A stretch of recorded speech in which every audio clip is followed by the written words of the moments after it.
खोनासंलाय, नोंथाङा दासिमबो आंनि चेनेलखौ साबस्क्राइब खालामाखैबा साबस्क्राइब खालामनानै हो।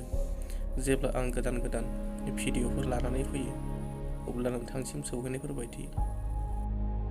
बे मोनब्रै खोथाखौ माब्लाबाबो रावनोबो दाखोन्था। सेथि, नोंनि नखरनि जेंनाफोर।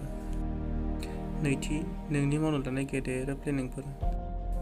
थामथि, नोंनि लाभ लाइफ। ब्रैथि, नोंनि इनकाम। बे संसाराव नोंथां, बेयाव टाइम पास खालामग्राफोराल' मोजां मोनजायो आरो मोजां मोनग्राफोरा थगायजायो। बे मोनथाम खोथाखौ आंगोफोरा मिथिनाया मोजां। सेथि, नों बिखौ बेसेबां मोजां मोनो। नैथि, नों बिनि मालाबाबो गोरोन्थि मावा। जेसेबांखि खैफोद फैया मानो, नों बिखौ माब्लाबाबो गारनानै दाथां।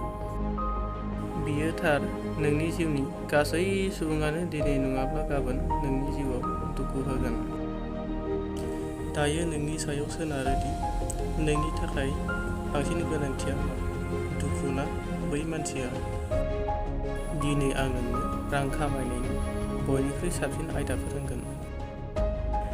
जुदि नों मावजिखौ हमनो बिनि उन होसोयो, बिदिब्ला नोंनि गोजानाव खारगोन। नाथाय नोंनियाव बै बेसादआ थायोब्ला जायखौ मावजिनो नांगौ, बियो नोंनि सेराव फैगोन। जुदि बुजिबायब्ला बिखौ फल' खालाम।